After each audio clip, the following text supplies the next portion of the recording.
Good morning. This is Uche Njoku, and in this episode of the Sneaker Principal podcast, I want to talk to assistant principals and also emerging leaders, those of you who have the inclination, the want to pursue leadership. There's this misconception that leadership is entirely what you do as a leader. But however, there's so much more to it than that. I spent the better part of 11 years of my career working towards one day becoming a principal. This was not my life devotion. It was not something that I grew up saying. One day when I grow up, I want to be a principal. No, it was one of those things when I understood the role, or at least thought that I understood the role, and said to myself, I think I can do that. I think I can lead a school. Or even better yet, I think I can do a better job than the people I was working for. And we all do it. I mean, listen, I have worked for amazing school leaders, not even questioning about it. But we all do the same thing. We go through that phase where we think to ourselves, I think I can do a better job. Or at least I think I can do that too. And so from 2005 to 2016, when I finally became a principal of a middle school, I was preparing for that. And you would think the preparation is all about showing how well you can lead, but it's not about how well you can lead. And I'll be honest with you, at that time, I probably thought it was all about how well I could lead. But thankfully, I had time in the military that taught me that true leadership is about service. And service is about learning how to follow. And because of that, every leader that I worked for, whether they were phenomenal or lackluster at best, I learned how to follow. I learned how to ensure that their vision, their their focus on what needed to happen was supported 100%. Luckily, I didn't have anyone who was like running the school into the ground or running their school into the ground. I had people who maybe, especially as I spent more years and had more experience and had learned from previous leaders, I did have leaders who weren't quite aware of what they didn't know, but I never used that as a way to um, disrespect them or come after them or try to find ways to undermine them. I was always about how do I serve at the highest level to ensure that my school community um, was fully at the forefront of everything that we did to ensure success of the children and the families, which meant that whatever that mission is, that vision is, I had to align myself so close to it and then did things to ensure that my principle was fully supported. And that is the seeds of leadership, learning and knowing how to follow. Often we are so in that space of trying to create something counter to what already exists. And that's why I feel like a lot of times um, we get in trouble as assistants, as emerging leaders, because we're trying to do our own thing. And a house divided cannot stand. And it's one of those things that it's not often talked about. Um, but I'll be honest with you, we all go through that phase in our brains where we think we can do better than them.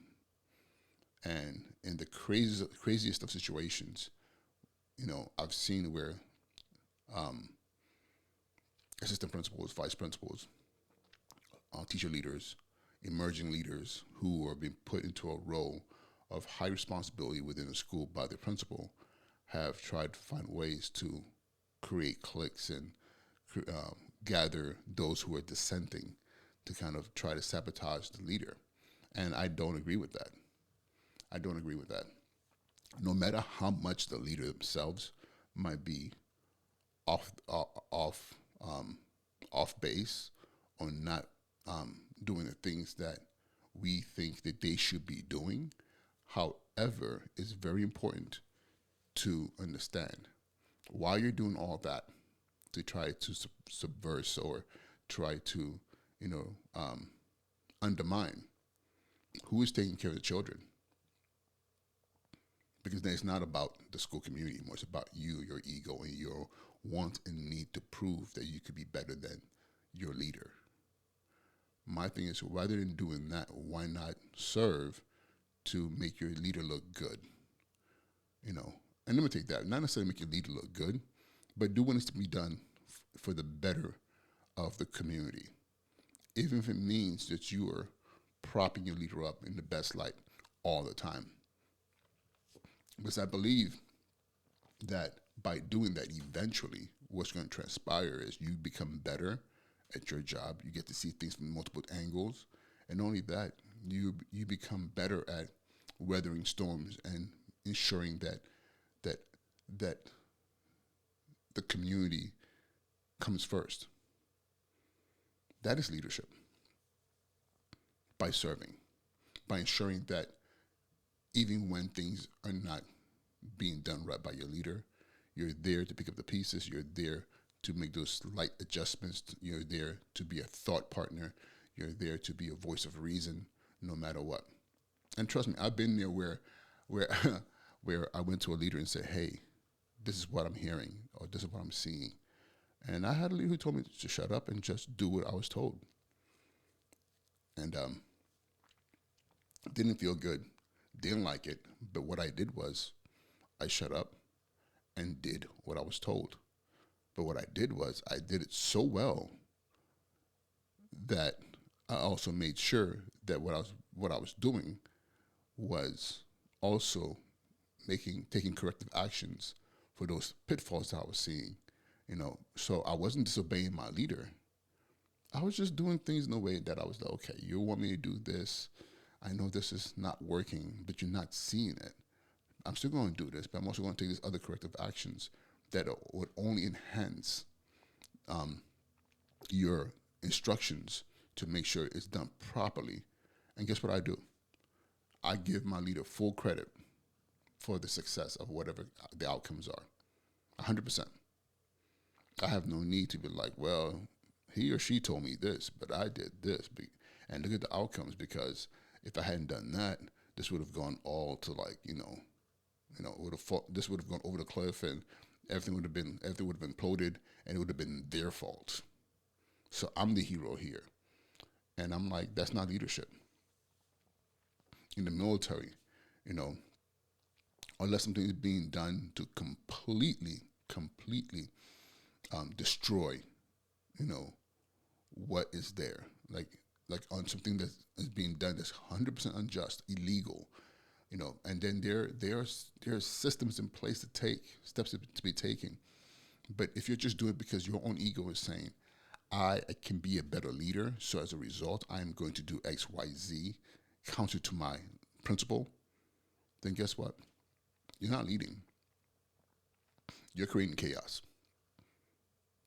You're undermining your leader. You're undermining the community, and you're causing dissent. Because I've seen it where schools where all of a sudden that things are split in half.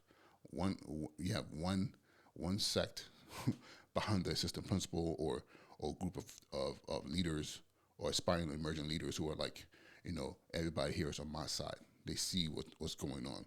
Then you have those who are like, that's not right, so we're behind the principal. Again, when all this is happening, who's running the school?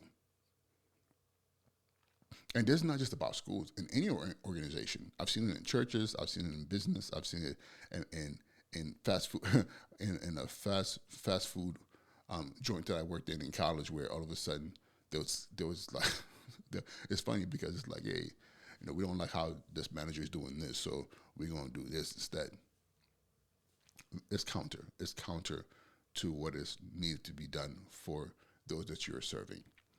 So my advice, or at least my word of caution to aspiring leaders, assistant principals, those who are moving towards leadership, is to ensure that you keep in your forefront of your thoughts those that you're serving.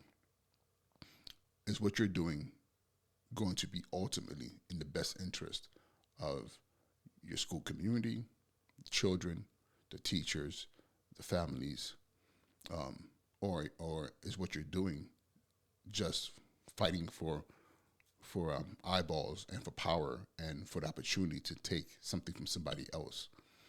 And I think that will always backfire. If that's how you lead, eventually it becomes the basis of how you think, and how you think will create more chaos in the long run, because this is how you're going to see the world.